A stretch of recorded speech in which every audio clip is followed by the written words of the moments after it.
I'd like to welcome everyone to our Remembrance Day program. And I'm going to ask Joy Barrett to come first to read from her poetry.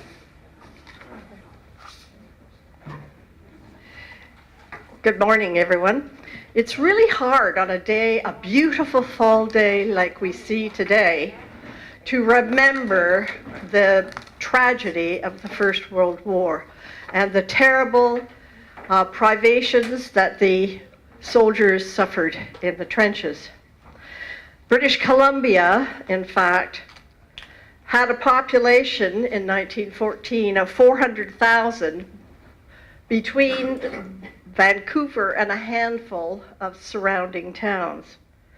And yet, in 1914, 55,570 British Columbia men entered to serve. 1/7 of the population of the province went. It was the highest provincial contribution in the entire country. By 1918, 66,000 Canadians were dead, 172,000 wounded. The ethnicity of the British Columbia recruits was mainly British, amply supported by our First Nations people, with a few Japanese and several Sikhs. At Vimy, 100,000 Canadians were ordered to march slowly behind the artillery barrage toward the enemy lines. 1 in 10 were killed before they reached their goal. In 1914 or 15, BC Premier McBride privately purchased 2 submarines to patrol and protect the BC coast. Did any of us know this? Probably not. And for 10 days, British Columbia had its own private submarine force until the Canadian government purchased those subs. Haida Gwaii made a tremendous contribution. They forested the Sitka spruce, and that was turned into spruce and canvas biplanes. And so today we commemorate the 100th anniversary of that first war. It began between 5 countries and expanded globally, eventually to 87, from the Russian Empire to the small Pacific islands of Nora and the Marianas.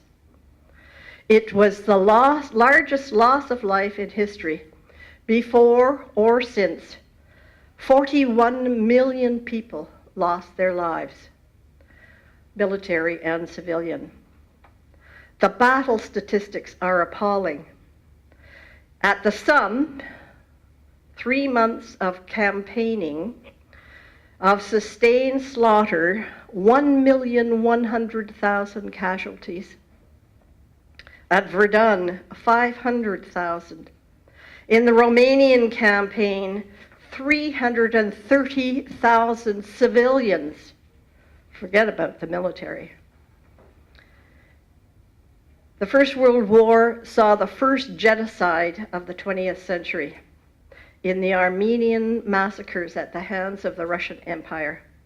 Every single man of that race was slaughtered, and 60,000 women and children were forced without warning into a massive exile to Russia. 50,000 of those died of typhus and cholera, so 5 out of 6. In the field, their attrition in the trenches was colossal, and the trenches spanned 740 kilometers from the Belgian coast to Switzerland, on the Western Front and 1,300 kilometers from the Baltic to the Carpathians on the Eastern Front. There were also trenches in Gallipoli, Mesopotamia, the Euphrates Valley, in Palestine, and in Italy. There were tremendous casualties, medical casualties, trench foot, amputations from gangrene, dissolving toe bones, lesions from wet and cold feet.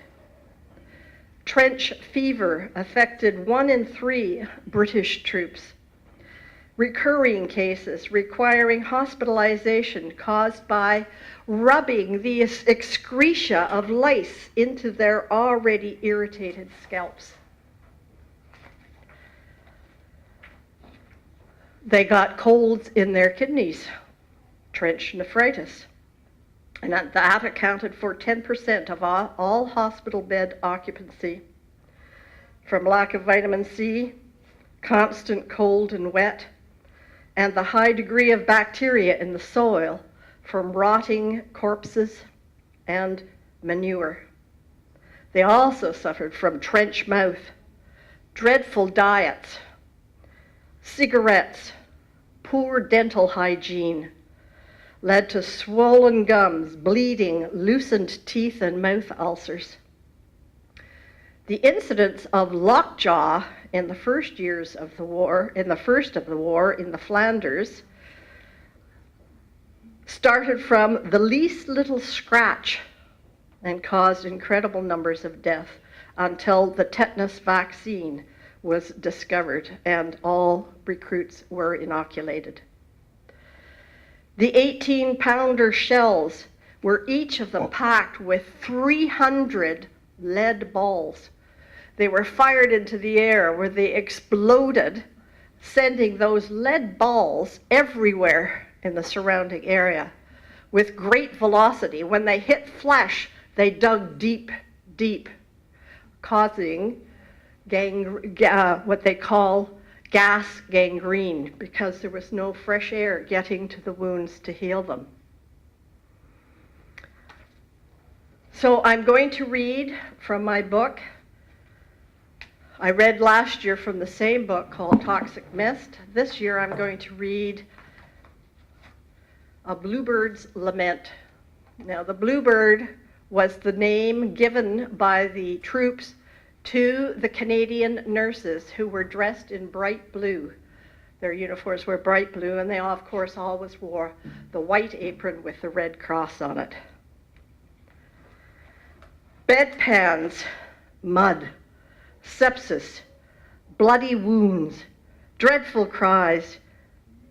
You get them all mixed up after so long a time. Every boy brought to us seemed such a handsome devil.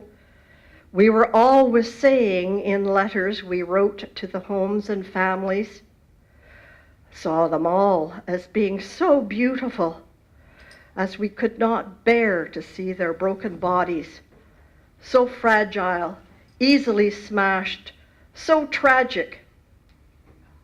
The war was to blame more than the bombs or the fires or the sepsis from living in filth. The war was crazy, not the soldiers. It's the leaders who've changed us, made us monstrous, complacent, mad. The greatest mistake we made was to think something magical separated us from Ludendorff, Kitchener, Foch. Such men are the butcher and the grocer selling us meat and potatoes across the counter, appeal to our basest instincts, lowest common denominator, so that we turn around and call them extraordinary.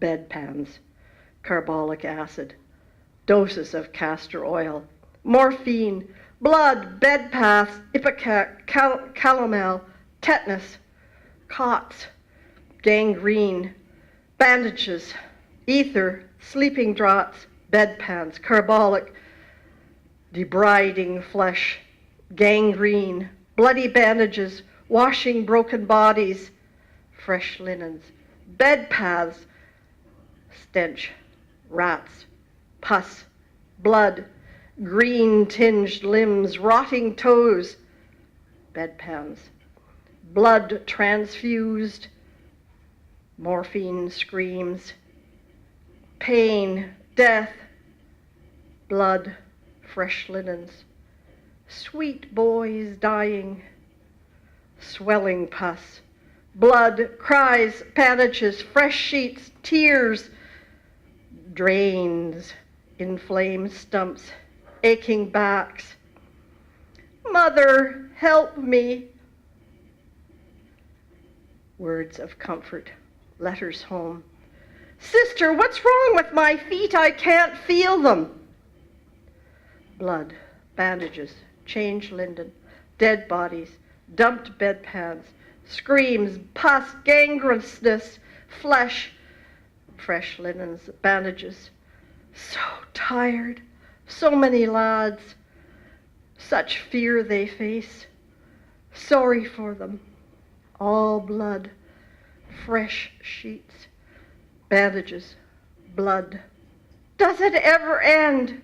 So much pain, I can't help them. Morphine, quick, where's the bone saw, sister? I have to amputate. What? Another limbless lad? I can't bear to see another broken body. Scrub, blood, pus, morphine, screaming, and still the ambulances come, the porters stretchering in, bloody, broken, filthy, wounded. And this last one was written in remembrance of the November the 11th celebration, such as we are experiencing now. It's called Song of Silence. Dreadful irony. Morning, November the 11th, 18. 11,000 Allied casualties in final attacks. 3 British soldiers, 4-year combat survivors, killed by burst of machine gun fire. Canadian Private Price, shot dead by sniper, 10:58 a.m. Watch hands ticked forward to 11th hour. A final army order. Then uncanny stillness fell in trench. Soldiers, with incredulity, realized the impossible had happened. War had ended. Unearthly silence prevailed.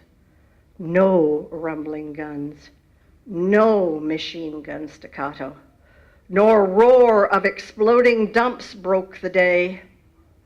A pervasive hush, chittering conversation, winged flight, sparrows in bare, broken, blackened boughs.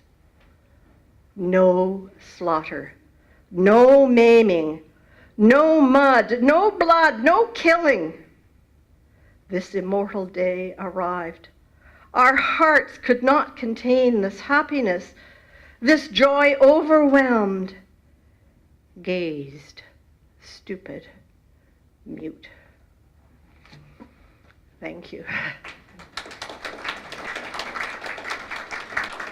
And we have a second poem from our group by Sylvia Hume. This poem was written by Sylvia, and she's showing you the picture of her father, Fred. She gets really teary-eyed every time she reads it, so she's asked me to do that for her. A Canadian country boy. From a wheat field in Saskatchewan, they drafted Fred, a farmer's son. He dropped his reins when duty called to fight overseas in World War I. Basic training in Regina, troop trained to our East Coast, boards a ship to the war scene, England, Belgium, and France. Fear, muddy trenches, influenza, dysentery, mustard gas, grenades, lost limbs, blood-soaked fields, death, hell on earth. Armistice. The ugly war is finally over. Devastation is all around. Fred is subdued and weary, thankful to be homeward bound. He remembers his fallen comrades in foreign fields.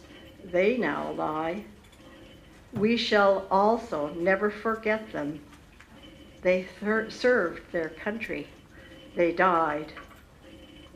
We salute you, Fred, and everyone who bravely risked all you had for family, country, and freedom, and still 100 years free. Thanks, Dad.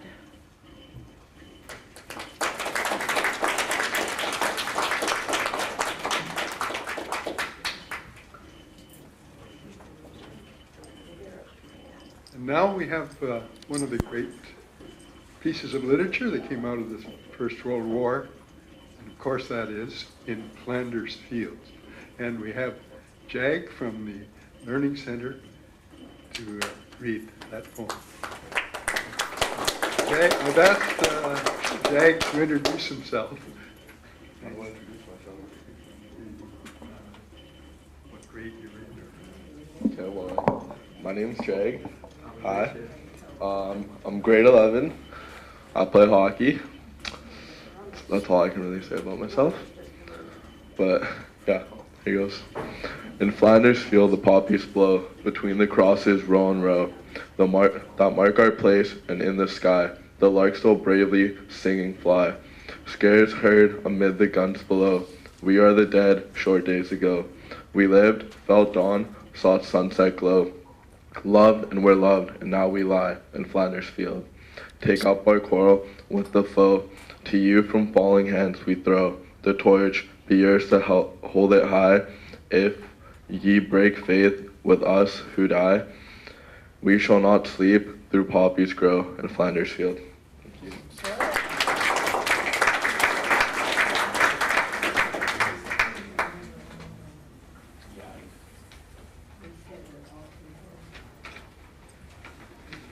And now Joan McClatchy is going to come up to present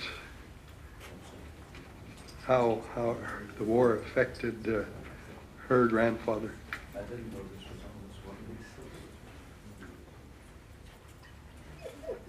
Last time I was here for Remembrance Day ceremony, I read some of the letters from my grandfather from France and from England during the First World War.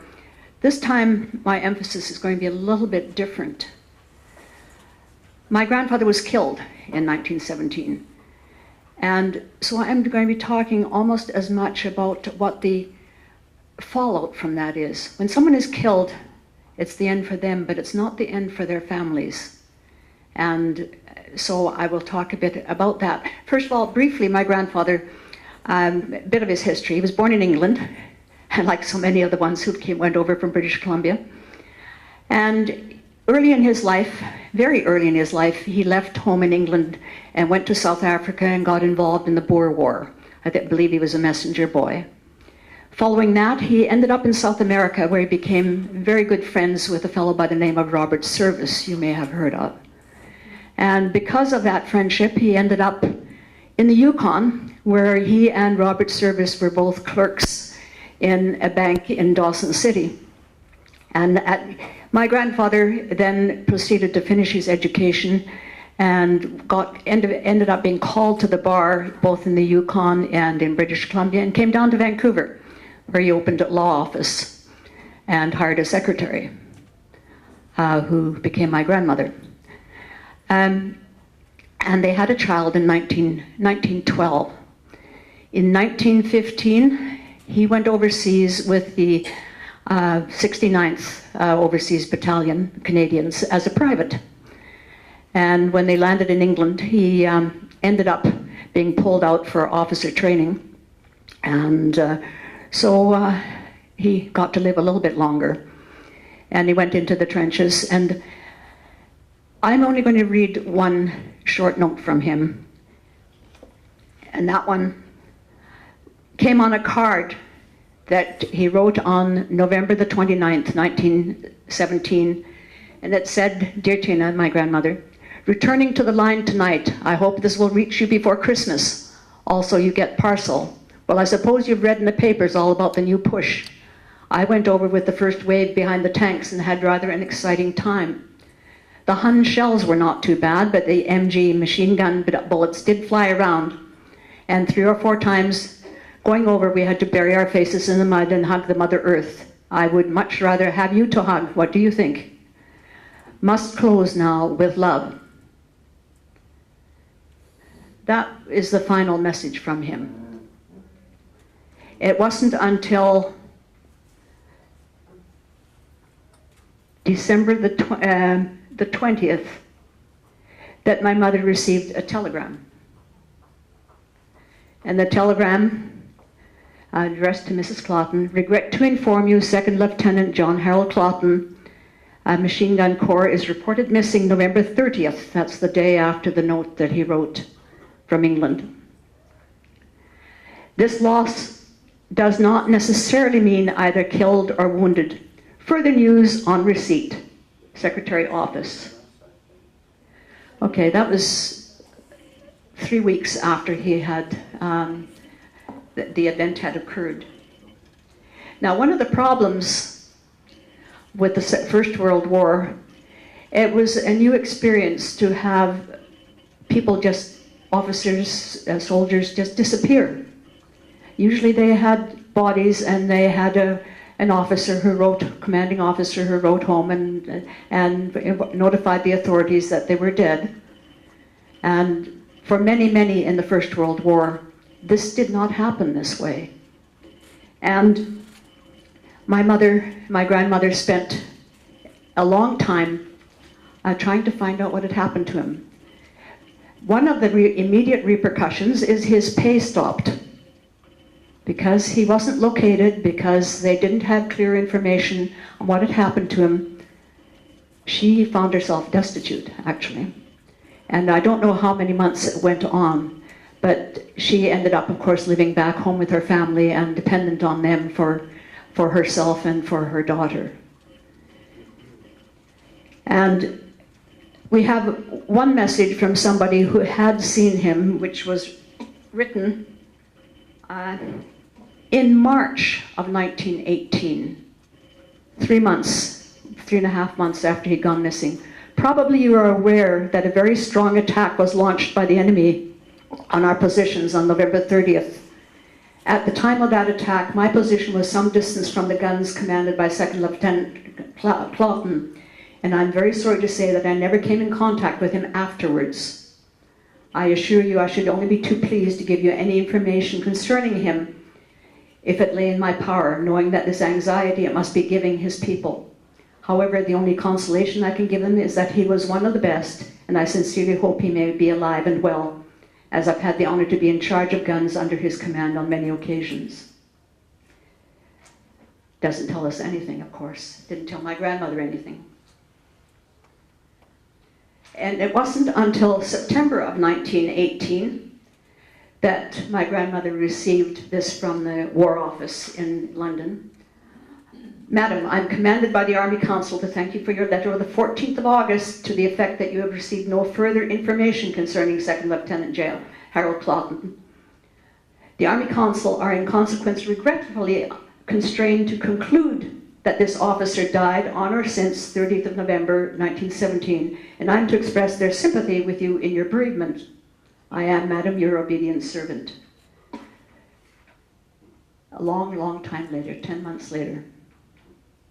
And I don't know whether by this time she was starting to receive an allowance again or not, but it was somewhere during that period that actually she started receiving pay again. And this more official one from the Privy Purse Office on October 25th.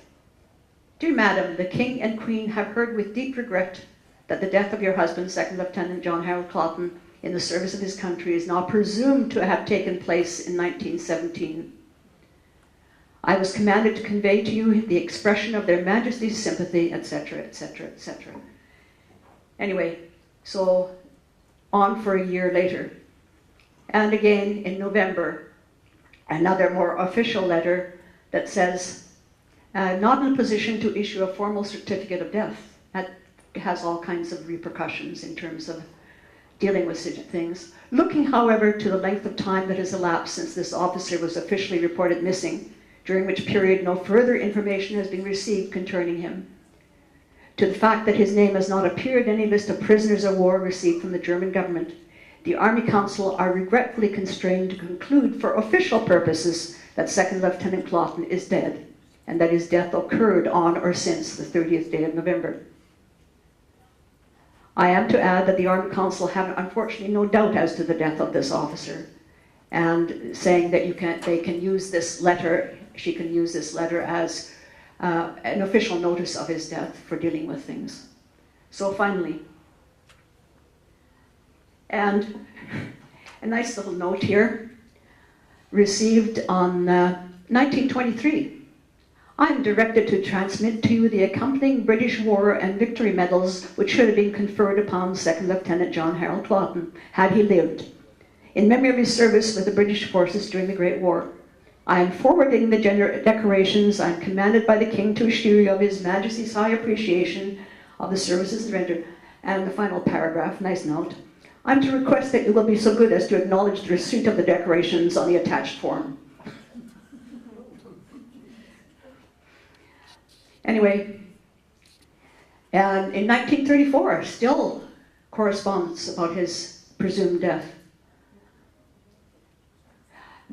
Sir, with reference to your letter of the 29th of October, 1934, I'm directed to inform you with regret that Second Lieutenant John Harold Claughton, who may be identical with the servant with the subject of your inquiry, was reported missing while serving with the British Expeditionary Force, France and Flanders on 30th of November 1917, and his death was subsequently accepted for official purposes as having occurred on or since the 30th of November. So for years, this carried on. In the meantime, of course, when his pay started being returned again to my grandmother, and she was able to set up a household and care for her daughter, one of the odd outcomes of his never having been able to get reassigned to the Canadian forces, although he tried, was that as a killed British officer, his child was entitled to a private school education. Wouldn't have happened if he got back to the Canadian forces. So my mother had a nice private school education. However, and getting on to the next stage of things, because my grandfather was killed in the First World War, my grandmother ended up with yet a subsequent problem, and that is, throughout the Second World War, she spent all those years not knowing whether her daughter or her granddaughter, me, were alive or dead. Because we were trapped, caught in the occupied country.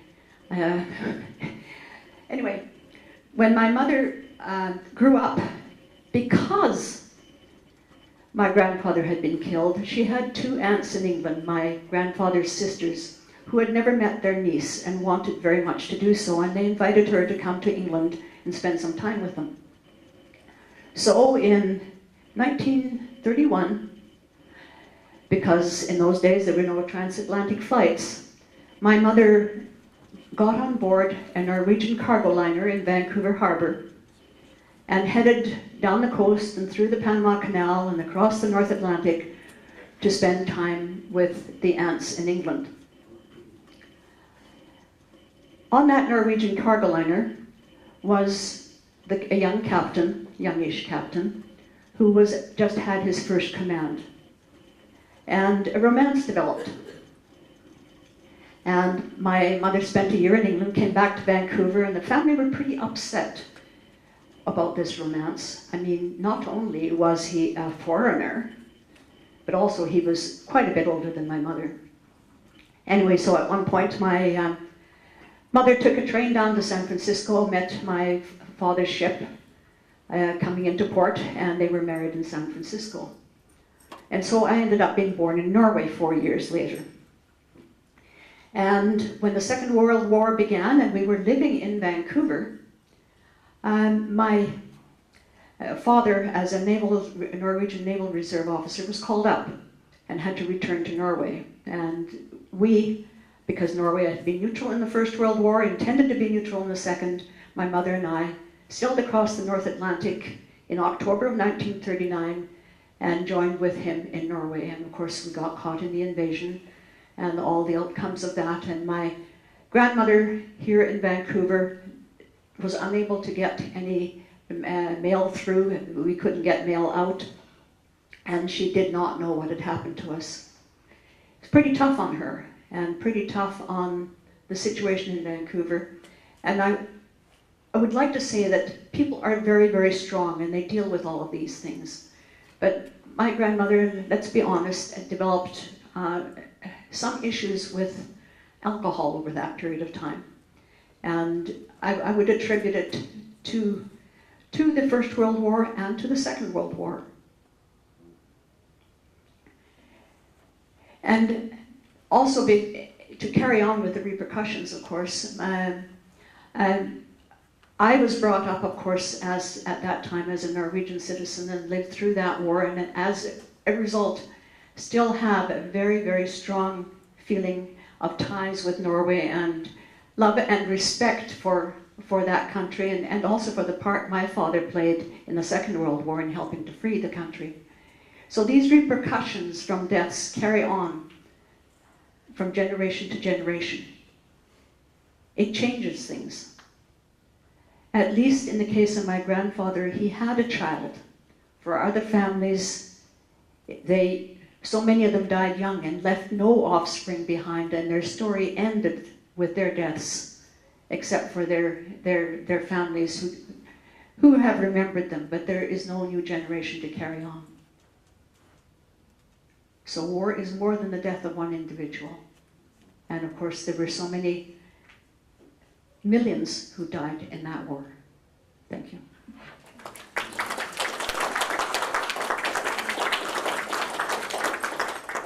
I've left some material on the back table, the copper bronze round plaque, which were sent to the families of all men who were killed in the First World War. And some interesting little postcards and things, propaganda postcards, and just a few things of that sort that might be worth looking at during the break.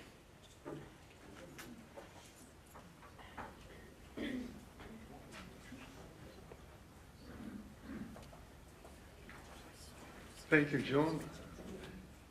Next on our program, Sharon Surratt is going to come and talk a bit about genealogy, I think. Is that right, Sharon?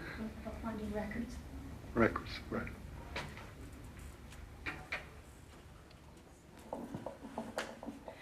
Some of you may be aware of all of the information that's now available to you online, but some may not. And I made up a handout of places that you can look for information about particularly World War I veterans, those who returned and those who did not return.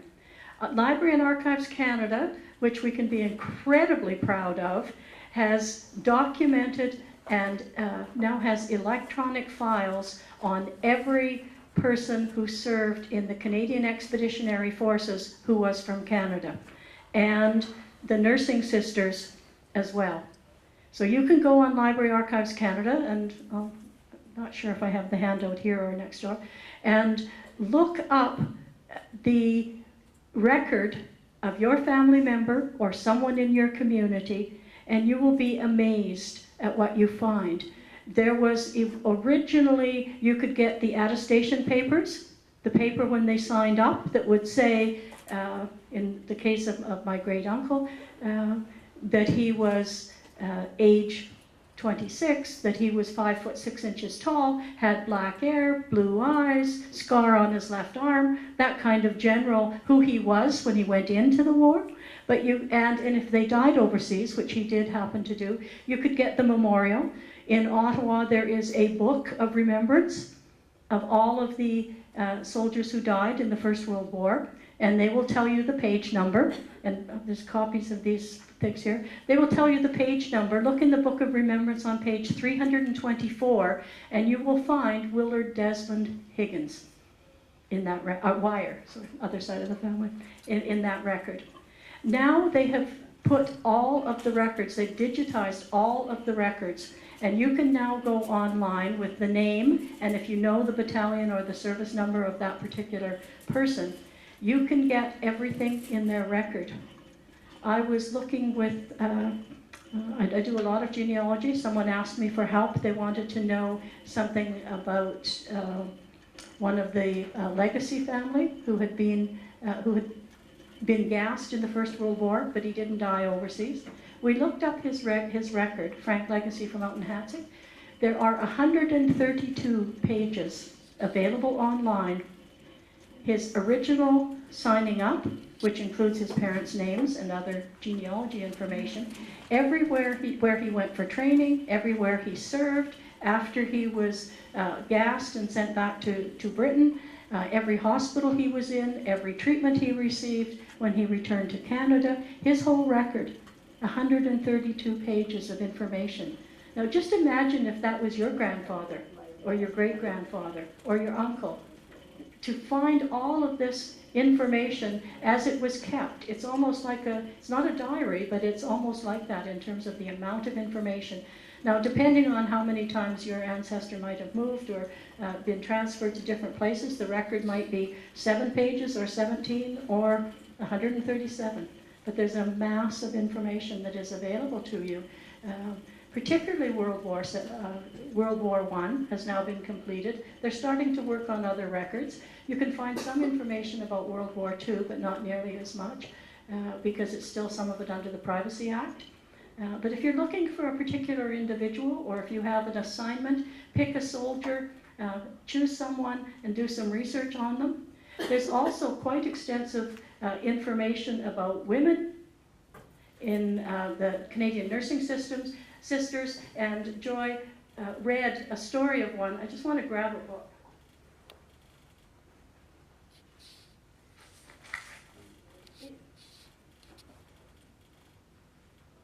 There's resources there for you to have a look at.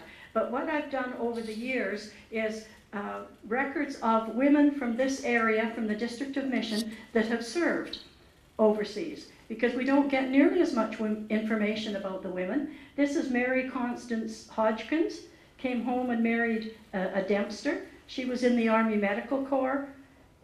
Born in England, her family emigrated to Hatzig, trained as a nurse at the Vancouver General Hospital,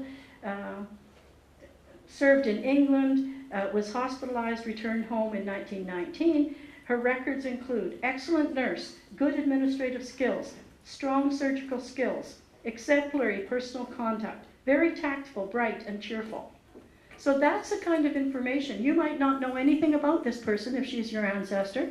You might never have seen a photograph of her, but we have been gradually collecting, I have been collecting information about women who are from our area. So if you have someone in your past who was a Canadian nursing sister or who was part of the medical corps, this goes right up to Mary Bryant, who was a helicopter pilot, also from Mission, went to high school here. Many details about her service 81 to 1990 in the Canadian Air Force. One of the first women helicopter pilots came from here, went to Mission Secondary School, and is still around doing fine helicopters. So have a flip through if you're interested and see what is here. The handout for how to find records is it there? No, I have it in my bag. I will make sure that it's available to you. So those of you who would like to do a little bit of research, almost all of it is Canadian sources. There's also a whole bunch of Facebook pages, if you like Facebook pages, because there's often lots of photos there. There is a site for those of you who have Aboriginal ancestors who served in any of the forces. And as some of you will know, particularly if you have Aboriginal ancestry, many of the Aboriginal vets were not recognized until the 1960s, 1970s. They had been overseas, they left their communities. One small community in British Columbia that I haven't found the name of, every young man between the ages of 20 and 35 from that community signed up in the Canadian Expeditionary Forces and went overseas. All kinds of facts and information, and there's also lots of information about the Newfoundland soldiers, about the Princess Pats. Anyone that you're interested in finding, you'd be amazed at what information is now out there. On the list that I will have for you, there's only one British source. I haven't had time, and of course most of my ancestors are Canadians, so that's what I focused on. If you have any information for finding any sources for finding information about soldiers or veterans, either who returned or who didn't, if you have that information, please pass it on to me. I'd love to add it to the list so that we can help people find who they're interested in. The fascinating thing to me is that so many of them are just ordinary people like me and you. A different attitude in the First World War, where, say, a whole community, all the men in a community would sign up. Young women who had been nursing, who weren't officially soldiers or in the army, but they were in the medical corps and referred to as nursing sisters, and again did not get the same recognition as many of the men who joined the Canadian Expeditionary Forces.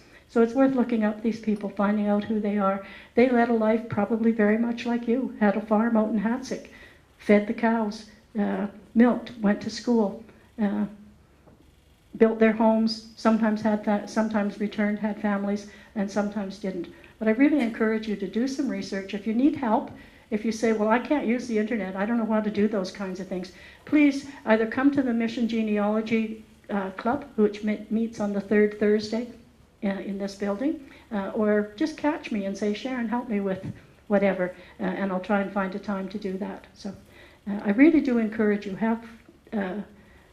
take a little bit of time to find out, or if you have, as Joan has already done, a lot of research about her ancestor. Many of you will find amazing people in your past once you start looking. So thank you. Please come up and look at the things here.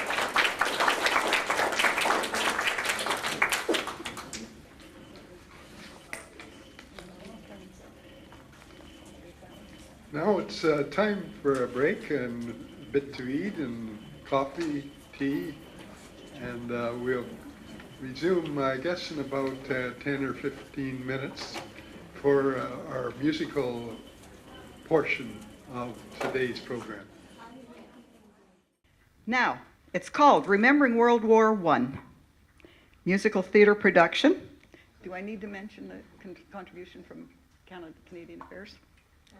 Yeah, and the project was made possible thanks to, in part, to contribution from the Veterans Affairs of Canada. Basically, it enabled us to rent the uniforms that the soldiers will be wearing in the performance. And we hope a lot of you will come and join us for this performance. But in the meantime, we'll entertain you with some of the songs. And by all means, join in and sing along. Performing today are Jane, Rose, Barb, Henry, and myself, Karen. And at the keyboard is Val. Yeah. Even when she stands up, she needs to stand up on something.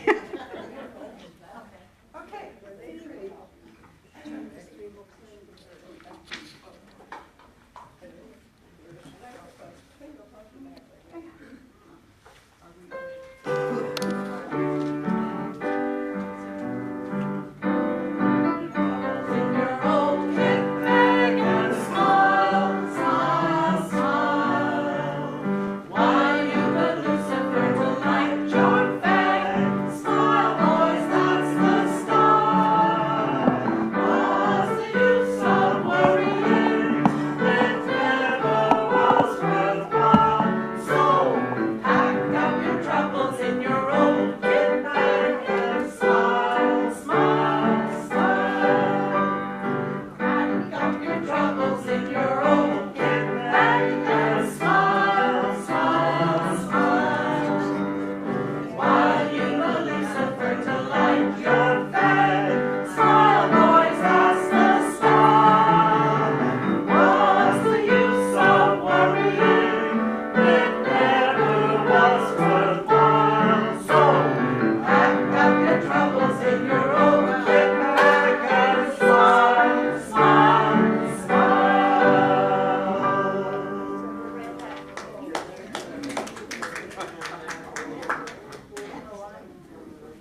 line of their sons and friends and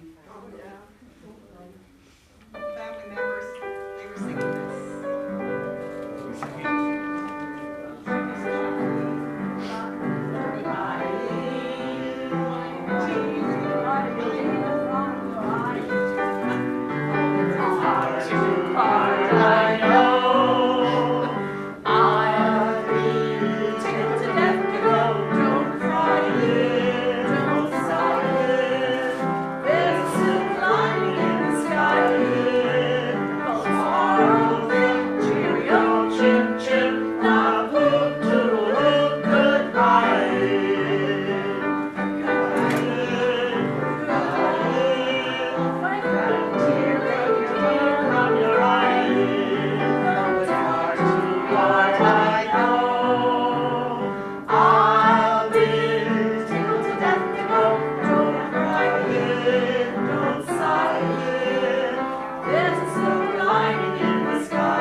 They were summoned from the hillside.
a nation in distress, and we gave our glorious laddies honor, bid us to go last. For the gallant son of Britain to a foreign foe shall bend, and no Englishman is silent to the sacred call of dread. Keep the home fires burning while your hearts are yearning. Though your lads are far away, they dream of home. There's a silver lining through the dark clouds shining. Turn the dark clouds inside out till the boys come home.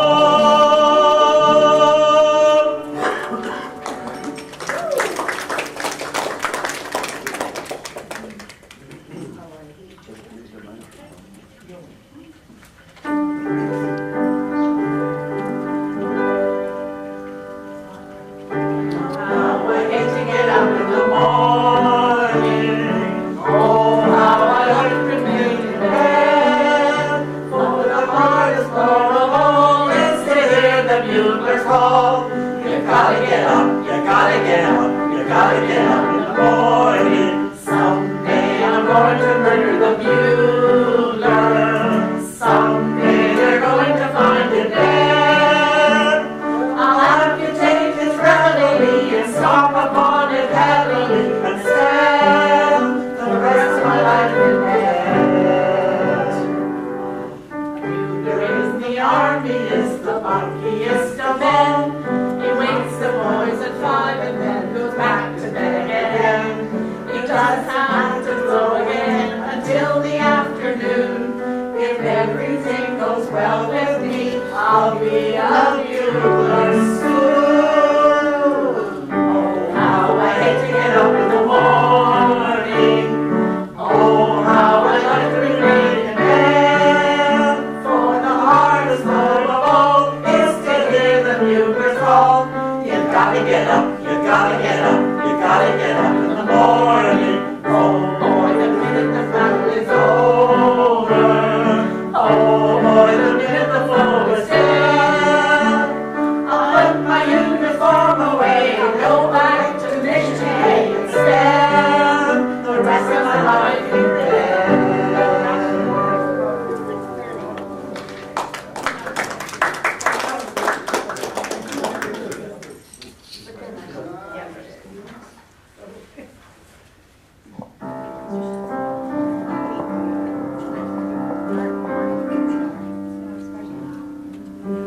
Flanders fields, the poppies blow, among the crosses row on row, they mark our place, and in the sky the lark still gently singing fly, scarce heard among the guns below. Brave are the dead, short days ago. We lived till dawn, saw sunsets glow, loved and were loved, and now with love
gay parade, you certainly did play heck with me. Dinky, dinky, parlez-vous. Mademoiselle from Armentières, parlez-vous. Mademoiselle from Armentières, say to you. Mademoiselle, your mirror gets more in all your languages and talk. Dinky, dinky, parlez-vous. Mademoiselle from Armentières, parlez-vous. Mademoiselle from Armentières, say to you. You might forget the castle shell, you'll never forget the Mademoiselle. Dinky, dinky, parlez-vous. I just want to point out to you that some of us don't sing these songs normally. That's right. So we hear us missing a word or two. That word of it. Well, forgive us. Please forgive us.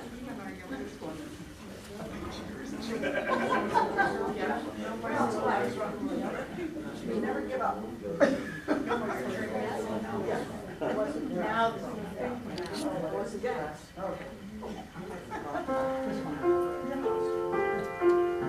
This is sung by the soldiers, so we have one solo. The exhausting war is over. No more soldiering for me. When I get my city clothes on, oh, how happy I shall be. No more church parades on Sunday. No more punching in for this. I will miss the sergeant major. How he'll miss me, how he'll breathe. Now this rotten war is over. No more soldiering for me. When I get my city clothes on, oh, how happy I shall be. I shall sell my own regalia.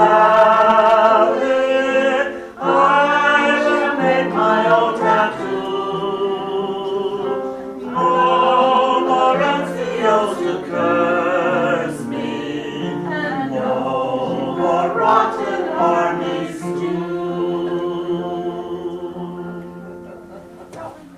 Thank you.